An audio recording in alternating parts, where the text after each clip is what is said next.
Welcome back to What Arty Noobs with General Disturbance. This is the Indien-Panzer. It's a tier 8 German medium tank. It's located on the north spawn of Halluf, and this one is under the command of pitro123. Now it's armed with an 88mm gun, the L56, and well, it can have the 90mm top gun. And this was a design that was put forward to the Indians to build a whole load of panzers for them to use against any invasion by the Chinese or the Pakistanis. Now it didn't get accepted because the British came up with a new design, or rather an old design which was revamped. It was the Vickers Mark I, and that became the VJ Anta. And the Indians built a whole load of those at a factory that was purpose built in India, so the Indians didn't have to buy them in from outside. They could make them themselves, and that meant that they were very happy because they not only got a tank factory, they got a tank city out of it, and all of it was well, mostly funded by the British. But obviously they bought the design from Vickers, and the British helped them to put everything together and train the designers and engineers. But anyway, this video is about the Indien-Panzer, and obviously you want to hear about that. It was a design by Porsche and Daimler and another company called Zatin Radiator Fabric, or Zadin Rad Fabric. I can't pronounce the name well enough, but I'm sure somebody else would actually come up with the full name. It's and also another company called Ruhrsteel. I think that's, yes, Ruhrstahl. Okay, it was designed in 1954 and 1955, and it was supposed to be a medium tank that would actually help to equip all the Indian army. The Indians have fought several wars with the Pakistanis after they became independent, of course. And of course they are regularly having confrontations with the Chinese.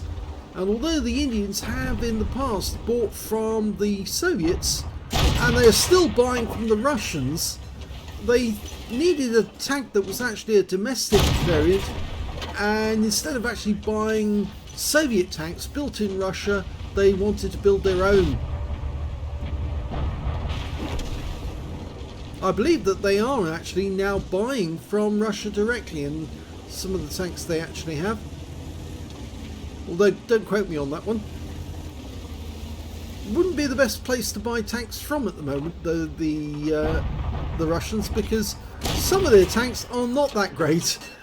You can see that he's using the 90mm gun in this game. So click that down. There you go, 90mm. It's capable of doing, if I remember correctly, 320, no, it's 250 alpha. Oh, he took a hit through the gun there, and it went through the end of the barrel. And it will penetrate through 218mm of armour. At least I think it's 218. Yes, it is. With the premium rounds, it'll actually go through 259mm with the same 250 alpha. He's having no trouble getting through the armour on those tanks ahead of him. The 3601H and the KV-1S just totally outmatched. And it only needs one more to kill. He can kill the KV-1S as well, one shot. Oh, he didn't get it. 286. No, I miscounted that one. This will kill him. Okay, he's out the game, and that AMX M449 overextended himself, and now he's getting shot through his drive wheel, which is, or is it his idler? Well, he's idle now because he's out of the game. Okay, Leo, Swedish tank, easily punches that one through, and now he's got T28 prototype. Nice. Should be able to get damage into that guy. He's already up to 6 kills, so he's got himself a top gun. Just around the corner, the T28's waiting for him. I don't think he's going to come around that corner. I think he'll go the other way around and leave his heavier teammates to take on the T28 face to face. Now the reason why this tank wasn't accepted by the Indians was it was far too complicated to build. Run into the engine bay. Is he going to get for the kill shots? He should get it. Oh no, somebody else got it. It was too complicated, the tank, and well, I don't think the Germans were offering the Indians exactly what they could offer them from the British, because it wasn't, as I said, just the tank they were offering, it was all the design expertise and to train their crew so they could design their own tanks from there on in. He's actually bouncing rounds from that Sherman Jumbo very efficiently. Mind you, it is slightly higher tier, 2 tiers higher. Punches through the side of a Sherman Jumbo. Go for another one. There you go. Got that, and he got... Well, he did get some ramming damage, but it wasn't a lot. Puts another one through. Now for the kill shots. Yep. And now we've got T29. Now he's a tier higher, and he's still got a lot more hit points, but he's going to attack the guy by jumping down near him. He's not going to be able to get a ram from the jump, but he's coming up behind him to do some ram damage.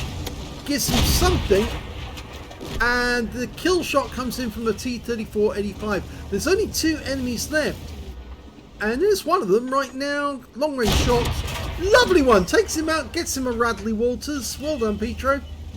And there's only 1 enemy left. It's the Tiger 1, and yes, he's the target of the Tiger, so he's gonna have to get under that guy's gun if he can. Is he waiting for that guy to lose enough hit points? He does! And he kill steals to get 9 kills in the Indien-Panzer. Guns up! Here's the end of battle results, and that was an ace tanker game from pitro123 in the Indien-Panzer. He managed to get a fire for effect for doing more damage than the hit points of his own vehicle, a hand of God for surviving the battle, having received damage from 4 different enemies, as well as a shell proof for blocking more damage than the hit points of his own vehicle, and a duelist for taking down 2 tanks who damaged him in the game.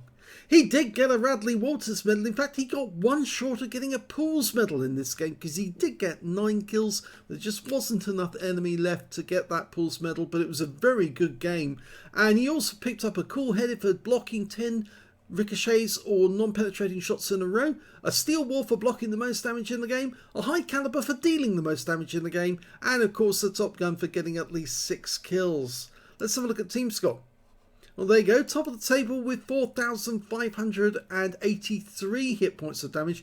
The next high scorer was the Patriot on his own team, who had 2,766. The third highest damage was the Tiger 1 he killed at the end with 2,032. It was a very good kill steal there. He waited until somebody else shot the Tiger 1, took his hit points down below a 1 shot, and then took the kill straight away. He also managed to get the highest number of kills with 9, so basically he carried the stupids, you could say. 2 kills for the T-34-85, and he was the only other player who managed to get more than 1 kill, because everyone else, if they did get a kill, they only got 1 or nothing at all. When it came to base XP, he was easily the guy at the top. In fact, he's got the top in all 3 columns. 1,550 went to Petro, 1,095 went to the Patriot, and nobody else managed to get over 1,000 base. So he basically ruled that game and took on higher tier opponents. Well, sorry, not higher tier opponents. He took on every opponent and easily bested them all.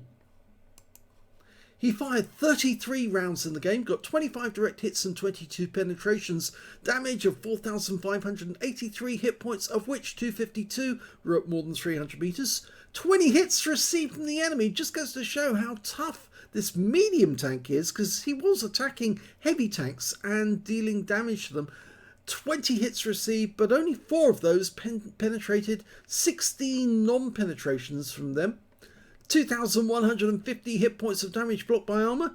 12 enemy vehicles were damaged, but 9 were killed, so he could have got a Pulse medal if he got that kill on the T-28 prototype. He did fire 1 big round in, which one of his teammates actually killed away or stole away from him, but in the end he did manage to get 9.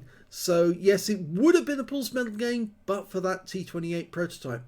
387 hit points of damage assistance, 37,627 credits for the game, and after repair, ammunition, resupply and consumables took away a profit of 25,594 credits. 1,550 XP, 2,325 from personal reserves, 9,300 from personal missions payout, and a total of 13,950 experience points altogether. So a very good score on the XP. So well done to pitro123. I think that just goes to show how tough this little tank is. And yeah, even when it's hit the top tier, it can still win battles, especially if you have the right player in command. If you enjoyed that replay, please give this video a like, do subscribe to our channel, leave a little comment down below because it feeds the algorithm. And please do let other people know that this channel exists and that we've got a second channel called The General where you can watch great replays without any commentary whatsoever. Thanks for watching.